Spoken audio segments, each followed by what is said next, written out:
تاوانە نێودەوڵەتیەکان. لە هەڵەبجە ئیڤنتێک لە ڕۆژی گیانی دادپەروەریدا بەڕێوە چوو.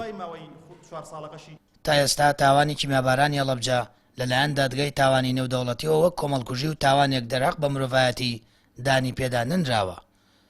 بۆ پێی دادگاکە کەیسەکانی بەر لە دامەزرانەکەی نابینێت، بەڵام لە دادگای تاوانی عێراقی تاوانی هەڵەبجە بە جینۆساید ناسێنراوە.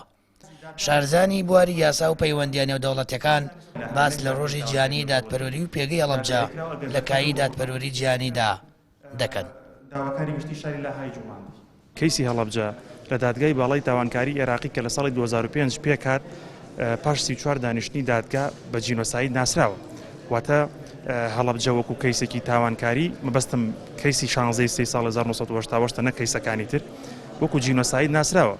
بۆیە لەم دوولایەنەوە ناتوانرێ ئەم دادگای تاوانکاری دەوڵەتی دادوین لە کەیسی هەڵەبجە بکات. بۆی هەڵەبجە وەکو کەیسێکی تاوانی بە جینۆساید ناسراوە. ئەوەی کەماوەتەوە خەرەبووکردنەوەی قوربانیانە کە تا ئێستا لەسەر ئاستی عێراق کە ئەرکی حکوومەتی عێراقیە بە گوێرەی دەستور ئەو ئەرکی خسوود ئەستەی خۆی خەرەبوو نەکراوەتەوە. هەڵەبجە هەتاوەکو ئێستاش نەک برینەکانی دەستی نەعەدالەتی ساڕێژ نەبوون، بەڵکو برینەکانی قوڵتر بوونەتەوە. هەڵەبجە شارێکی پەراوێزخراوە. هەڵەبجە ینی ئەبوو دوای هەڵەبجە شتێک کە پێوترێ عەدالەتی ئینتیقالی پەیڕەو بکرایە و بتوانرایە قەرەبووی هەڵەبجە بکرێتەوە. بۆیە کە تا ئێستاش سەیری هەڵەبجەکەیت هێشتاوەکو خوێنی لێ شۆڕێت، هێشتاوەکو لە کۆڵانەکان یا گوێت لە هاوارەکانە بێت و هەڵەبجە هەتاوەکو ئێستا نەک نەتوانراوە نەعەدالەتیەکانی چارەسەر بکرێت، هێشتاوەکو پرۆسەی ستەمکردن لە هەڵەبجە هەر بەردەوامە.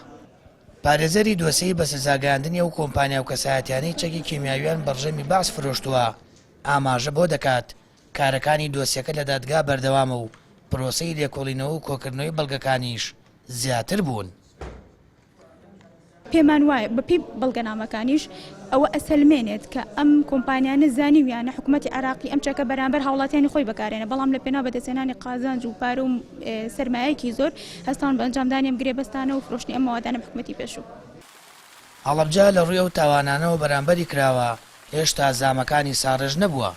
وێڕایەوەشکار بۆ بە جینۆساید ناسانی تاوانی کیمیاباران دەکرێت. ئەمە سەرباری بە سزاگانی ئەوانەی دەستیان لە کۆمەڵکوژی وێرانکردنی هەڵەبجەدا بووە کە تا ئێستاش ئاسەواری ڕەفتارە درڕندەکانیان بەسەر شارەکە و دانیشتوانەکەیەوە دیارە.